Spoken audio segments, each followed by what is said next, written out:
Nossa aula continua em Aristóteles, só que Aristóteles, a última parte de Aristóteles. Nós precisamos ver a chamada lógica aristotélica, tá ok? E dentro da lógica aristotélica, nós falamos a respeito do conhecimento ou do raciocínio coerente, do raciocínio adequado e do raciocínio chamado raciocínio coerente. Então, assim, começamos assim. O que é lógica?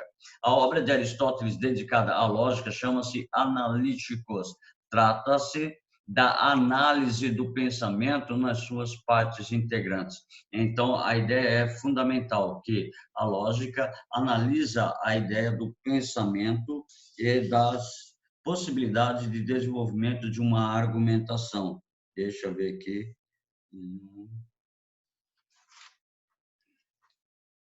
Ronei, Eu. o moço aí tá perguntando por que você expulsou ele. Quem expulsou? Não expulsei ninguém. Ah, deixa ele, conseguiu entrar, que ele não tava conseguindo, a ideia tá achando que ele tinha Tá bom, expulsado Matheus. ele. Chega, Matheus, cessa agora. Não abra mais seu microfone. Se você abrir seu microfone em qualquer circunstância, eu vou tomar medidas drásticas, tá? Então, a lógica seria o estudo dos métodos e dos princípios da argumentação. A lógica em si é o estudo da argumentação, ou o estudo coerente do desenvolvimento do pensamento, da argumentação dos próprios indivíduos. Aí, a investigação das condições em que a conclusão de um argumento se segue necessariamente aos enunciados. Então, toda conclusão é precedida, tá, dos enunciados, ou seja, das chamadas premissas, ou seja, as afirmações que eu faço por meio de uma lógica, por meio de uma argumentação. Então, o estudo que estabelece as regras da forma correta das operações do pensamento e identifica as argumentações não válidas, ou seja, a lógica é a ciência do raciocínio coerente e da argumentação não válida. Então, tudo aquilo que pressupõe a lógica tem que ser coerente, baseado no argumento lógico, que se constitui em três elementos. Primeiro, um termo. Segundo, a proposição. Terceiro, a argumentação. Então, a lógica em Aristóteles tem o caráter de organizar o argumento, como, por exemplo, tá? Termo e proposição. Termo é o que chamamos de conceito e a proposição, o que é o juízo. Exemplo, todo cão é mamífero, então, todo ser é M. Então, a lógica pressupõe diretamente uma ligação entre o chamado termo e o chamada proposição. Então, todo cão é o termo, mamífero é a proposição. Então, é o juízo que se faz a respeito do animal. Como se eu falasse, todo homem é mortal. Homem é o termo, mortal seria a proposição que está ligada diretamente ao termo. Mediante isso tudo, tá? Ele institui assim as questões da quantidade e a qualidade. Quanto à quantidade, a lógica ela pode ser afirmativa ou negativa. Quanto à quantidade, a lógica ela pode ser geral, universal ou total, tá ok? Ou particulares, tá? Ou singulares, no caso de se referirem a um só indivíduo. Vejamos a ideia. Exemplo, todo cão é mamífero, é uma proposição de caráter universal, ou todo aluno é estudioso, é uma proposição de caráter universal. Se eu digo assim, todo aluno do primeiro ano é estudioso, aí eu falo assim, Arthur é aluno do primeiro ano. A conclusão seria, logo, Arthur é estudioso. Então, esse é o pressuposto da lógica, esse é o pressuposto que desenvolve o pensamento universal. Então, nenhum animal é mineral. Universal negativa, tá? Nenhum animal é mineral, isso é óbvio, é lógico. Então, eu pressuponho que nenhum animal é mineral, tá? Totó é um cachorro, totó é um animal, logo, totó não é mineral, tá? Ô, Então, Ronei, como assim universal negativa? leia o que eu estou mostrando para você. Nenhum animal é mineral. Se nenhum animal é mineral, nenhum é universal. Entendeu a ideia? Ah, tá. Se Acho é que eu nenhum, entendi. quer dizer que é universal. Então, algum é particular. Sócrates é singular, que é especificamente um homem, que é especificamente a estrutura que é mostrada. Tá? Então, todo é universal, nenhum é universal, algum é particular e Sócrates é particular, entende? Então, essas ideias são as circunstâncias dentro do pensamento da lógica de Aristóteles, que perpassa dentro dessas ideias, dentro dessas organizações. Então, nós temos assim. Aí nós temos a questão da extensão do termo.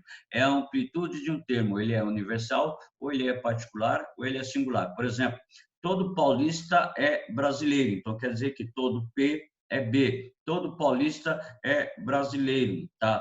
Tiago é paulista, logo Tiago é brasileiro. Nenhum brasileiro é argentino, tá? Mateus é brasileiro, logo Mateus não é argentino. Tá entendendo? Eu tenho a ideia da afirmação e eu tenho a ideia da negação. Então, algum paulista é solteiro, tá? Aí vem assim, José é paulista. Pode ser que José seja solteiro, tá ok? Então, a ideia da lógica é para você estipular assim, um raciocínio coerente, eliminar qualquer possibilidade de dúvida, eliminar qualquer possibilidade de erro. Tá? Aí a gente passa assim, passa aqui, passa aqui, passa aqui, tá. Os princípios da lógica. Aristóteles distinguiu 3 princípios básicos, tá? O princípio de identidade, o princípio de não contradição e o princípio chamado do terceiro excluído, tá? Aí vem assim, o princípio de identidade. Segundo Aristóteles, tá? Se o enunciado é verdadeiro, então ele é verdadeiro, ou seja, A é A. Homem é homem, então todo ser é idêntico a si mesmo. Todo A é igual a A. Todo A é A. Então eu não posso negar essa afirmação. Então, se eu falo todo 10 é 10, toda Coca é Coca, tá? Então essas ideias pressupõem o princípio de identidade. Então, quando eu falo todo homem, eu estou utilizando o princípio de identidade universal, homem e todo. Tá ok? Então, perpassa essa ideia. Então, o princípio de identidade pressupõe-se que todo A é A, todo ser é ele mesmo, tá? O princípio de não contradição. Então, no pensamento da lógica, não pode haver nenhum elemento contraditório. Então, ele afirma que nenhum enunciado pode ser verdadeiro e falso. Ou ele é verdadeiro ou ele é falso, não sendo possível afirmar e negar simultaneamente a mesma coisa. Então, eu não posso falar que todo A é A, mas todo A também é C. Tá? Dentro da ideia de contradição, não contradição, eu não posso afirmar esses elementos básicos. Deixa eu ver, tem uma pergunta aqui. Uai.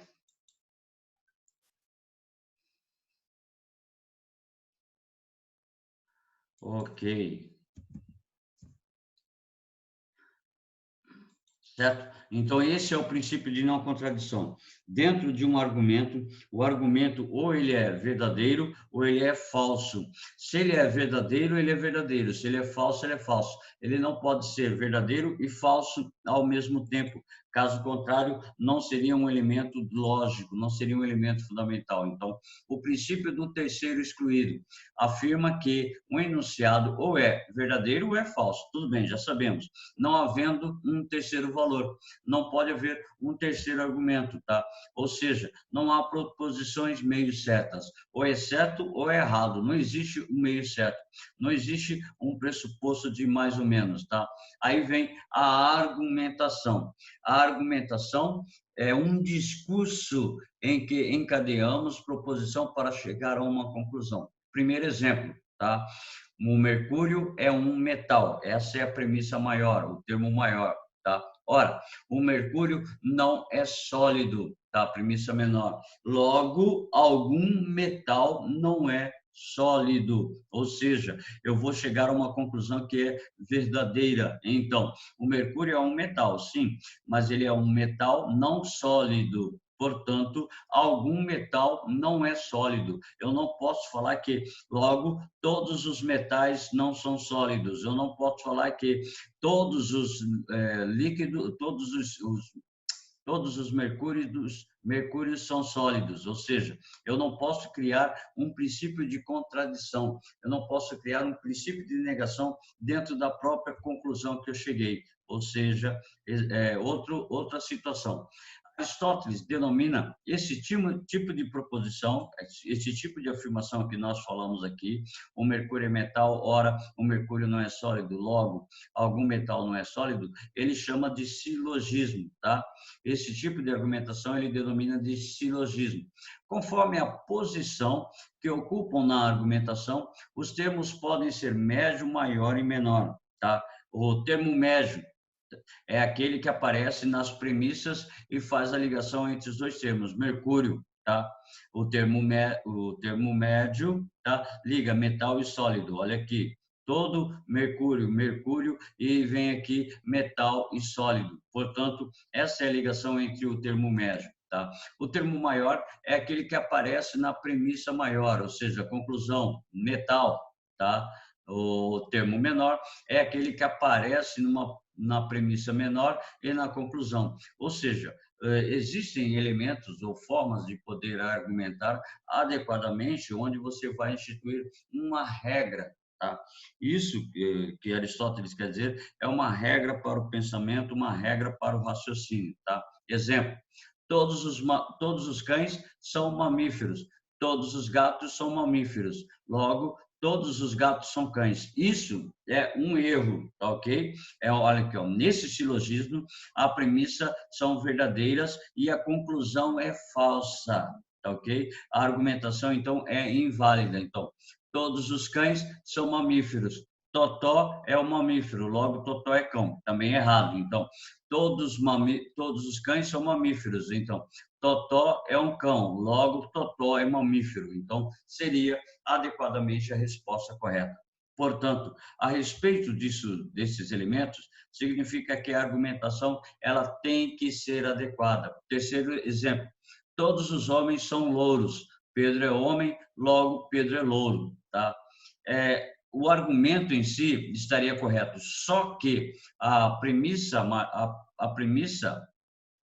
premissa é falsa, porque nem todos os homens são louros, tá? Se ele tivesse colocado, alguns homens são louros, tá? E Pedro é homem, pode ser que Pedro seja louro, aí estaria uma afirmação que pode ser correta, mas assim, percebemos que a primeira premissa é falsa e apressadamente concluímos que o raciocínio não é válido. Engano. Estamos diante de um argumento logicamente válido, não fere as regras do silogismo. Quando se naquele grupo de indivíduos forem louros, por exemplo, todos os alunos do primeiro ano A são louros. Pedro é homem e aluno do primeiro ano, logo Pedro é louro, tá? Então é uma possibilidade de se chegar a um conhecimento verdadeiro, tá? Outro exemplo, exemplo 4.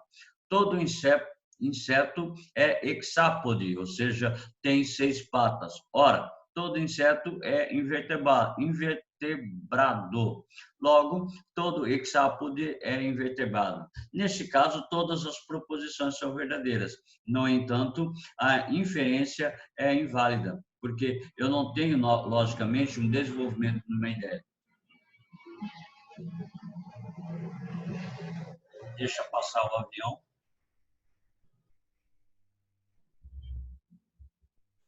Aí vem assim, verdade e validade. As proposições podem ser verdadeiras ou falsas. Tudo bem, legal, verdadeiro. Tá?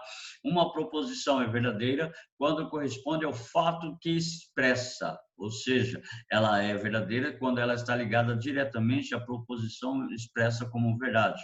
Os argumentos são válidos ou inválidos. O argumento é válido quando a sua conclusão e a consequência lógica de suas premissas. Portanto, significa que existem chamadas 8 regras para se chegar a um argumento verdadeiro. Ou, o silogismo só deve ter 3 termos, tá?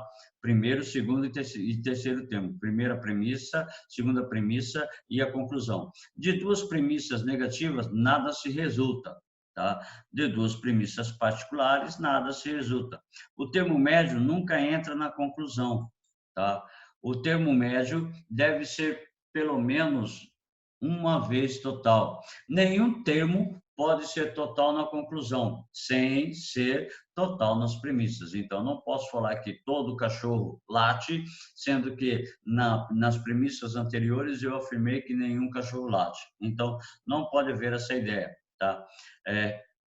De duas premissas afirmativas não pode se concluir nada, tá? Ou seja, a conclusão segue sempre a premissa mais fraca. Se nas premissas uma delas for negativa, a conclusão deve ser negativa.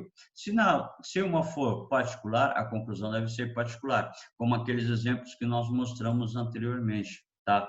Como, por exemplo, aqui, o raciocínio por dedução. A conclusão é inferida necessariamente das premissas. Não se diz mais na conclusão do que já se tinha dito nelas. Ou seja, todo brasileiro é sul-americano, todo paulista é brasileiro, todo paulista é sul-americano. Então, uma conclusão lógica num tipo de argumentação de silogismo por dedução. Se eu falo que todo homem é mortal, aí coloca assim, Sócrates é homem, logo Sócrates é mortal. Todo brasileiro é sul-americano. Todo paulista, aí é um grupo, tá? Aí vai ser um elemento universal. Então, todo paulista é brasileiro. Todo paulista, então, é sul-americano. Quando eu falo no princípio da particularidade, que todo homem é mortal, Sócrates, aí virou particular. Sócrates é homem, logo, Sócrates é mortal, parte das premissas que são gerais para chegar a uma conclusão particular. Ou seja, olha aqui nós partimos de uma premissa, de uma ideia geral e chegamos a uma conclusão também geral, ou seja, todo brasileiro é sul-americano, todo uma partícula universal. Então, todo paulista é brasileiro, todo universal novamente. Então, eu posso ter esse tipo de argumentação, tá? Pode ser geral ou pode ser particular. Pode partir do geral para o particular ou partir do particular para o geral, tá? Todo brasileiro é sul-americano, todo brasileiro é índio. Então, algum índio é sul-americano, aí fica assim, a conclusão é particular.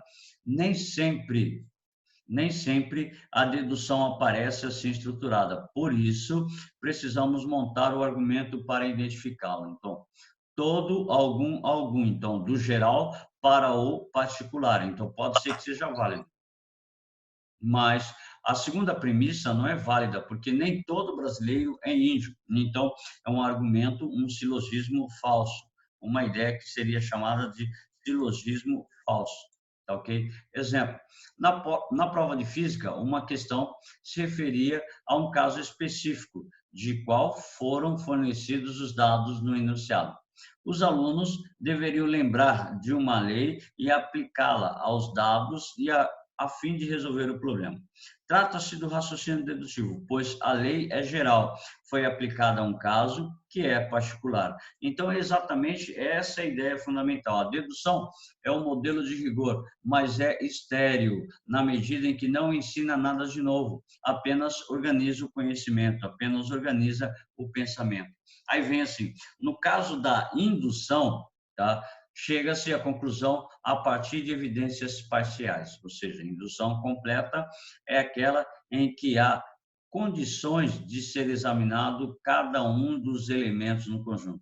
Por exemplo, a visão, o tato, a audição, o gosto, o olfato, que chamamos de sentidos, tem um órgão corpóreo. Portanto, todo sentido tem um órgão corpóreo.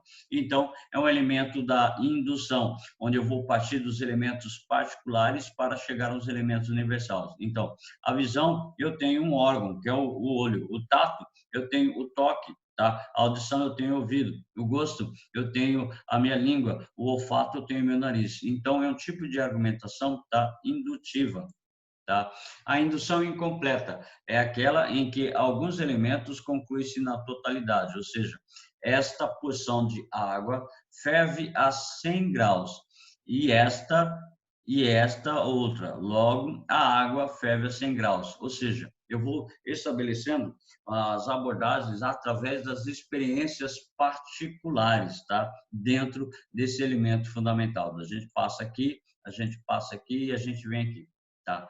O contrário do silogismo, tá? O contrário da ideia ou a falsidade do silogismo chama-se falácia ou paralogismo, tá ok? É um tipo de raciocínio incorreto, apesar de ter aparência de correção, tá? É o conhecimento também, é conhecido também como sofisma, ou intenção de enganar o interlocutor. Falácias formais ocorrem quando as regras do raciocínio correto são contrariadas ou não se atende à regra de inferência válida, ou seja, ela é usada para enganar os indivíduos. Por exemplo, todos os homens são loiros ou são louros, tá? Ora, eu sou homem, logo eu sou louro. Então, isso é um erro. Quem garante realmente que eu sou louro? Então, constitui um argumento formalmente correto, mas a conclusão deriva de uma premissa falsa, que todos os homens são loiros. Então, logo eu sou louro, o argumento seria verdadeiro, tá? Mas é incorreto porque eu vou partir de uma premissa universal falsa. Nem todos os homens são louros, tá? Então, a partir disso, nós temos o desenvolvimento da chamada falácia. Quando tem a intenção de enganar, quando tem a intenção de ludibriar, quando ele estabelece um pensamento que não é verdadeiro, nós chamamos de falácia, tá? Ou é silogismo, um argumento verdadeiro, o argumento correto, ou é falácia, um argumento falso, certo? Então, mediante isso, a lógica de Aristóteles é muito importante. A gente usa a lógica a lógica na matemática, a gente usa a lógica na física, na química, em todas as disciplinas. Tanto é que vocês na matemática têm uma disciplina chamada raciocínio lógico. O raciocínio lógico usa muitos elementos da lógica de Aristóteles, muitos elementos da chamada lógica aristotélica, tá ok? Então, assim, baseada nessa condição, a gente vai lá para o Classroom agora, fecha aí o que você está fazendo, vai lá para o Classroom, vai lá na pasta do primeiro ano, cadê primeiro ano?